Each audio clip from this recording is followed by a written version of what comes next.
Hi மக்களே, welcome to PKM Lakshmi channel. இன்னைக்கு நம்ம சேனலில் என்ன பார்க்க போகிறோன்னா, நிறைய பேர் வந்து என்கிட்ட என்ன ஒரே கொஸ்டின் தான். சிஸ்டர், நீங்கள் மாடி தோட்டத்தில் என்ன உரம் போடுறீங்க, மண் கலவை எப்படி பண்ணுறீங்க அப்படின்னு ஒவ்வொரு வாட்டியுமே வீடியோவில் கமெண்ட்டில் நிறைய பேர் கேட்டுகிட்டே இருக்கிறாங்க. முக்கியமாக போன கமெண்ட்டில் கூட பார்த்தீங்கன்னா, லட்சுமி தேவராஜுங்கிறவங்க வந்து என்கிட்ட மண் கலவை என்னன்னு கேட்டாங்க. அதுக்கு ஒரு 2 வீடியோஸ்க்கு முன்னாடியுமே என்கிட்ட மண் கலவை கேட்டாங்க. என்னால் வந்து அடிக்கடி வீடியோஸ் போட எனக்கு டைம் இல்லாததுனால, சரி அதுக்கப்புறம் வீடியோஸ் போடும்போது அவங்களுக்கு ரிப்ளை பண்ணலான்னு நினைக்கிறது. ஆனால் ஒவ்வொரு வாட்டி வீடியோ போடும்போதுமே பார்த்திங்கன்னா, அந்த கண்டென்ட்டுக்காக நம்ம பேசுகிறோம். அதுக்கான டைமே நமக்கு கரெக்டாக இருக்குது. அதுக்கு எக்ஸ்ட்ரா நம்ம வந்து ஏதாவது ஒரு விஷயம் சொல்லணுன்னாக்கா நமக்கு டைம் பத்த மாட்டேங்குது. கொஞ்சம் லாங்காக வீடியோ போடுவோன்னு பார்த்தாக்கா கண்டிப்பாக வந்து ஜனங்க வந்து ஒரு 10 மினிட்ஸ்க்குள்ளார எந்த வீடியோனாலும் பார்ப்பாங்க. அந்த 10 to 15 மினிட்ஸ் ஆயிடுச்சுன்னா கண்டிப்பாக அந்த வியூஸே போக மாட்டேங்குது. அதனால் நான் மேக்ஸிமம் இப்போ வந்து ஷார்ட்டாக ஒரு 8-9 மினிட்ஸு அந்த ரேஞ்சுக்குள்ளேயே நான் வீடியோஸ் போட அப்லோட் பண்ணுறேன். நிறைய பேர் வந்து என்கிட்ட கட்டிங்ஸ் புதுசாக நான் கார்டன் வந்து வைக்க போகிறேன் அப்படிம்பாங்க. அதுக்கப்புறம் நிறையா வந்து இப்போ தான் நான் கன்சீவ் ஆகியிருக்கேன், எனக்கு வந்து ஹெல்த்தியாக சாப்பிட்ணும், நான் இப்போலேருந்தே என் குழந்தைக்கு வந்து ஹெல்த்தியாக கொடுக்கணும் அப்படின்னு நினப்பாங்க. சில பேர் வந்து என்கிட்ட சொல்லுவாங்க, வயசாகி போச்சுமா, இதுக்கு மேலேயாவது நான் ஆரோக்கியமாக சாப்பிடணும், அதுக்கான விதைகள் கட்டிங் கொடுங்க, அதுக்கு எவ்வளோ பணம்னாலும் கொடுக்குறேன் அப்படிங்கிற மாதிரி சில பேர் கேட்குறாங்க. இந்த மாதிரிலாம் பலதரப்பட்ட மனிதர்கள் வந்து பார்க்க முடியுது. மாடி தோட்டத்து மேலே எவ்வளோ ஆர்வமாக இருக்காங்கன்னு சொல்லிட்டு எனக்கு அதை நினச்சா ரொம்ப ஹாப்பியாக இருக்குது. இது வரைக்குமே நான் ஒரு மினிமம் எவ்வளோ பேருக்கு வந்து விதைகள் ஷேர் பண்ணியிருக்கேன், கட்டிங் ஷேர் பண்ணியிருக்கேன். எனக்கு கொஞ்சம் கஷ்டமாக தான் இருக்கும். அந்த கஷ்டத்துலேயும் கூட சரி பரவாயில்ல, நிறைய பேர் செடிகள் வைக்கட்டுமே, மாடி தோட்டம் ஸ்டார்ட் பண்ணட்டும், மனநிறைவும் ஆகும், ஹெல்த்தும் வந்து அதாவது மனநிறைவும் ஆகும். நம்ம வந்து ஹெல்த்தியான ஃபுட்டு கொஞ்சம் கொஞ்சம் எடுத்துக்குவோம். அதாவது நம்ம ஃபுல்லாக வந்து வெளியிலேருந்து அவாய்ட் பண்ண முடியாது, காய்கறிகளையோ கீரைகளையோ. ஆனால் முடிஞ்ச வரைக்கும் கொஞ்சம் கொஞ்சம் நம்ம எடுத்து சாப்பிட்டோம்னா பாதிப்பு கம்மியாகும். ரெண்டாவது வந்து மன நிறைவு அதிகமாக கிடைக்கும். உடல் உழைப்பு இது வைக்கிறதுனால உடல் உழைப்புமே அதிகமாக இருக்கும். நம்ம வந்து மன நிம்மதி எப்படி ஏற்படும்னு கேட்டிங்கன்னா, உங்களுக்கு இது வந்து ஃப்ரெண்டுக்கு ஃப்ரெண்டாக ஒரு உறவுகள் கிடைத்த ஒரு ஃபீலிங் உங்களுக்கு கண்டிப்பாக இது கொடுக்கும். என்னோட வந்து மனநிறைவான லைஃபுக்கு காரணம் இந்த செடிகள்னே நான் சொல்லுவேன். ஏன்னா அவ்வளோ ஒரு ஹாப்பியாக இருக்குது எனக்கு இந்த செடிகள் வளர்க்குறதுனால. இதில் பூக்கிற பூக்களும் காய்களும் நம்ம தினமும் பார்க்குறதுனால கண்ணுக்கு குளிர்ச்சி, அது மட்டும் இல்லை நம்ம மனசுக்கு அவ்வளோ ஒரு நிறைவுகள் கொடுக்கும். என்னால் வந்து 100% வந்து நீங்கள் சொல்ல முடியும், நல்ல உறவுகள் இல்லையா, நல்ல நண்பர்கள் இல்லையா, நீங்கள் 100% வந்து டிப்ரெஷனில் இருக்கிறீங்களா, நான் அடித்து சொல்லுவேன், இந்த மாதிரி கார்டன் ஸ்டார்ட் பண்ணுங்கள். உங்களுக்கு வந்து அந்த நீங்கள் எந்த டாக்டர் செலவுமே பண்ண வேணாம், எந்த உறவுகள் பேசினாலும் பேசாட்டியும் உங்களுக்கு இதுவே ஒரு ஹாப்பினஸ் கொடுக்கும். ரொம்ப ரொம்ப மன நிறைவு, மன நிம்மதி, ரொம்ப ஹாப்பியாக இருப்பீங்க. அது என்னோட அனுபவபூர்வமான 100% உண்மைகள். அதனாலேயே 4 பேருக்கு நம்ம செடிகள் கொடுக்குறோம் அப்படின்னா கண்டிப்பாக 4 பேரோட பிளெஸ்ஸிங் நமக்கு கிடைக்குங்கிறனால தான் இந்த விதைகளையும் செடிகளையும் நான் எல்லாருக்குமே ஷேர் பண்ணுறேன். எல்லாருமே மனநிறைவாக இருக்கணும் அப்படின்ற ஒரு எண்ணம் மட்டும்தான். ரெண்டாவது, எனக்கு வந்து இது நான் கொடுக்குறேன்னாக்க நீங்கள் கொரியருக்கான பணம் மட்டும்தான் கொடுக்குறீங்க. இது வந்து நானாக இஷ்டப்பட்டு ஒரு ஃப்ரீ டைம், எனக்கான ஃப்ரீ டைமில் தான் உங்களுக்கு நான் வந்து இலவசமாக விதைகள் அனுப்புகிறேன். அதில் ஒரு சில பேர் வந்து நேம் வந்து விட்டு போயிடும், சில நேரம் வந்து ஒரு சில கட்டிங்ஸ் வைக்க மறந்துடுவேன். அதெல்லாம் கொஞ்சம் அட்ஜஸ்ட் பண்ணிக்கோங்க தயவு செஞ்சு. ஏன்னா என்னால் முடிஞ்ச வரைக்கும் நான் வந்து எல்லாருக்குமே ஷேர் பண்ணிகிட்டு இருக்கேன்.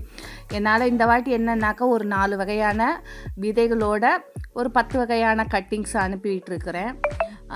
எனக்கு இது வந்து ரொம்ப இந்த கஷ்டமான வேலை, இது சொன்னால் உங்களுக்கு புரியாது, கஷ்டமான வேலை. ஆனால் எனக்கு பிடிச்சி தான் பண்ணிக்கிட்டு இருக்கிறேன்.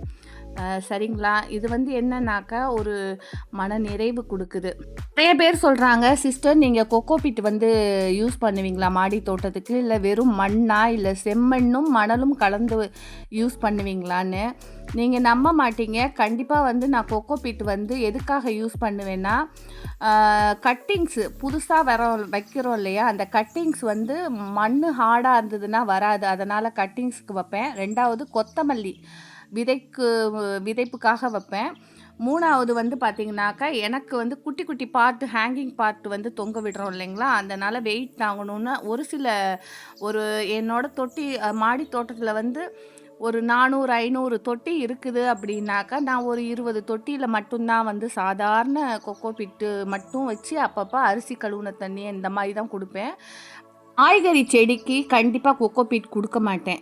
நான் வந்து சில பேரு நான் கடையில போய் வாங்கணுமா, இல்ல செம்மண் எங்க கிடைக்கும்னு பார்க்கணுமா, அப்படிலாம் கிடையவே கிடையாதுங்க. உங்க வீடு பக்கத்துல, இல்ல உங்க பக்கத்து ஏரியால, இல்ல நீங்க எங்கேயாவது ஊருக்கோ, எங்கேயாவது ட்ராவல் கார்ல போற மாரி இருக்குது ஒரு சூழல் அப்படின்னாக்கா, நீங்க வந்து 4 கோணி பை எப்பவும் கார்ல வச்சுக்கிட்டிங்கன்னா, எங்கேயாவது மண்ணு நல்லா இருக்குன்னா அதாவது வீடு பக்கம் வர்ற டயத்துல நீங்க ஏத்திட்டு வந்து கூட வச்சு யூஸ் பண்ணிக்கோங்க. நான் அப்படிதான் வந்து ஒரு 4 கோணி சாக்கு வண்டியில போட்டு வச்சுருவேன். வீடு பக்கமாக வர்ற நேரத்தில் வீட்லேருந்து நம்ம வெளில எங்கேயாவது லாங் போயிட்டு வர்றோம். வரும்போது ஒரு ஒரு 1/2 ஹவர் இருக்குது வீட்டுக்கு போகிறதுக்குனாக்கா, அந்த டைமில் வந்து மண் எங்கே நல்லா இருக்குன்னு பார்த்துட்டு அங்கே இறங்கி செம்மண்ணாக இருந்தால் மட்டும் நான் எடுத்துகிட்டு வருவேன் தான். வந்து அதோட மிக்ஸ் பண்ணி நம்ம களிமண், சில பேர் சொல்கிறாங்க களிமண்ணில் வருமான்னு. நான் வந்து தோட்டம் தொடங்குனதே களிமண்ணில் தான் தொடங்கினேன். அந்த களிமண்ணில் வந்து நிறைய பேர் வந்து வச்சா வருமான்னு கேட்குறீங்க. களிமண்ணில் கண்டிப்பாக வந்து கத்திரிக்காய் வரும், அதுக்கப்புறம் தக்காளி வரும், மிளகாய் வரும், எல்லாமே வருங்க. கொடி காய்கறி சம்மந்தப்பட்ட விஷயமும் வரும். சில பிளான்ட் மட்டும்தான் வேர் வந்து போக முடியாமல் திணறும் போது செத்து போகுமே தவிர, முக்கால்வாசி பிளான்ட் களிமண்ணில் வரும். நான் இந்த மண்ணெல்லாம் வந்து நாங்கள் வீடு பக்கத்தில் இருந்து வச்சுட்டு வந்து இந்த பூண்டு தோல், வெங்காயத்தோல், காய்கறி கழிவுகள், அதுக்கப்புறம் முட்டை ஓடு என்னென்ன இருக்கோ அதை வந்து இந்த 4 இயர்ஸில் வந்து அப்படியே கொஞ்சம் கொஞ்சமாக மக்க வச்சு 1 மந்த்லேயே மக்கி போயிடும். அந்த மக்கின மண்ணை வந்து எடுத்து எடுத்து எல்லா செடிக்கும் கொஞ்சம் கொஞ்சமாக கொடுத்து தான் இன்றைக்கி வந்து இந்தளவு பெரிய கார்டனாக ஸ்டார்ட் ஆச்சு. கார்டன் வைக்கணும்னா பெருசா செலவாகும் அப்படின்லாம் நெனச்சிட்டு இருக்காங்க. கண்டிப்பா ஆகவே ஆகாது. ரூ. 1 கூட ஆகாம கூட நீங்க வந்து கார்டன் ஸ்டார்ட் பண்ணலாம். உடஞ்ச பக்கெட்டா இருக்கட்டும், இல்லன்னா அரிசி கோணியா இருக்கட்டும், ஏதோ ஒரு நமக்கு வேஸ்டேஜ் பொருள் ஒரு 10 பொருள் இருக்குன்னா, அந்த 10 தொட்டிய வச்சு நீங்க ஸ்டார்ட் பண்ணுங்க. வீட்ல இருக்க அந்த தக்காளிய பிழிஞ்சு விடுங்க. அந்த கத்திரிக்காய் முத்துன கத்திரிக்காய வந்து அத இது போட்டு விடுங்க. பச்சை மிளகாவ போட்டு விடுங்க. கொத்தமல்லி ம் முழு கொத்தமல்லிய போட்டு வைங்க. வெந்தயத்த போடுங்க. அதாவது நான் ஸ்டார்ட் பண்ணும்போது பார்த்தீங்கன்னாக்கா, எந்த இன்வெஸ்ட்மெண்ட்டும் கிடையாது. உடஞ்ச குடமும், உடஞ்ச வாளியில வீட்டு பக்கத்துல இருக்க மண்ண எடுத்துட்டு வந்து தான் நான் தோட்டமே ஸ்டார்ட் பண்ணுனேன். ஆ தோட்டம் வைக்க நெறைய செலவாகும்னு ஒரு தப்பான கருத்த நீங்க வந்து தூக்கி போட்டுருங்க. உங்ககிட்ட இருக்கிறத வச்சு 4 செடி வைங்க. இன்னைக்கு நான் வந்து நெறைய பேருக்கு பேக் பண்ணிட்டுருக்கேன். இந்த வாரம் மட்டும் 25 பேருக்கு வந்து பேக் பண்ணியிருக்கேன். இங்க பாருங்க, அங்க மேல ஏறி கீழ விழுந்து இந்த வேலையெல்லாம் ஆகும். தோட்டம் வைக்கிறது, இந்த மண் கலவை பண்ணுறதுன்னா லேசெல்லாம் கிடையாது. நமக்கு வந்து உடல் உழைப்பும் கொஞ்சம் அதில் குடுத்தீங்கன்னா தான் இந்த மாடி தோட்டம் சூப்பரா, சிறப்பா வர ஆரம்பிக்கும்.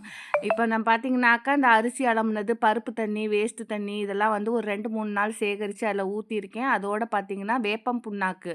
வேப்பம் புண்ணாக்கு மட்டும் நான் 3 மாதத்துக்கு ஒரு வாட்டி எல்லா செடிக்குமே கொஞ்சம் கொஞ்சம் குடுக்க ஆரம்பிச்சுருவேன். அதே மாதிரி கடலை புண்ணாக்குமே 3 மாதத்துக்கு ஒரு வாட்டி எல்லாமே குடுக்க ஆரம்பிச்சுருவேன்.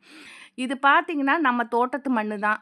சிறுக சிறுக அந்த களிமண்ணு, மணலு எல்லாமே இந்த வேஸ்டேஜ் எல்லாம் வந்து இது கிட்டத்தட்ட ஒரு 6, 7 வருஷமா இருக்குது. இத வந்து வருஷத்துக்கு ஒரு வாட்டி எல்லா தொட்டியும் ஒண்ணா கொட்டி, ஒரு 100 தொட்டியா போட்டு வச்சுருவேன். 100 தொட்டியுமே வந்து 20, 30 தொட்டிய கொட்டி கொட்டி கொட்டி எல்லாம் கலந்து போட்டு புதுசா வந்து தொட்டிய வரிசையா அடுக்கி வச்சுருவேன். அடுக்கி வச்சுட்டேன்னா, அந்த ஒரு 1 இயர் 2 இயர்ஸ்க்கு வந்து எனக்கு பிரச்சனையே இருக்காது. செழிப்பா வர ஆரம்பிச்சுரும். இப்போ வந்து கொரியருக்கு வந்துட்டாங்க. மக்களுக்கு வந்து பார்சல் அனுப்பிட்டு, இதில வர்ற ஒரு 100, 200 இந்த கொரியர் பாய்க்கே வந்து எக்ஸ்ட்ரா வரும். இதில நம்ம வந்து வாங்குறது எத்தனை வகையான கட்டிங்ஸும், விதைகளும் குடுத்தாலும் ரூ. 100 வாங்குறாங்கனாக்கா, சில இது 65 வரும், 55 வரும். அப்ப இந்த இந்த கொரியர்காரங்க வராங்கனாக்கா, அவங்களுக்கு வந்து ஒரு 2 வாட்டி நான் குடுக்கும்போதும், ஒவ்வொரு வாட்டியுமே 200, 200 ஏன்னா நமக்காக வந்து எடுத்துட்டு போறாங்கங்கிறதுனால, அவங்களுக்கு கொஞ்சம் காசு குடுப்பேன். நம்ம மாடி தோட்டத்துல 5 டிராகன் ஃப்ரூட் வந்து மொட்டு வச்சிருந்தது. அதில 1 பழுத்துருச்சு. இப்போ பாப்பாவுக்கு அத உரிச்சு குடுத்துட்டு, அதுக்கப்புறம் கத்திரி இது பாருங்க. இது வந்து முள் கத்திரி. இதில ஒரு கத்திரிக்காய் மொளச்சிருக்குது. இன்னும் 6 பிஞ்சு விட்டுருக்குது. 6 பிஞ்சு வந்து இனிமே தான் முத்துற ஸ்டேஜ் வரும். இதில 3 மிளகா வச்சிருக்கேன். நெய் மிளகா, அப்புறம் கருப்பு காந்தாரி மிளகா, நார்மல் மிளகா. இது 3யுமே ஒரே தொட்டியில வச்சிருக்கேன். அங்கங்க வந்து சாமந்தி செடியுமே வைங்க. 16 வகையான விதைகள் போட்டு முளைச்சிருக்குது. இனிமே தான் நடவு செய்யணும். பாய்.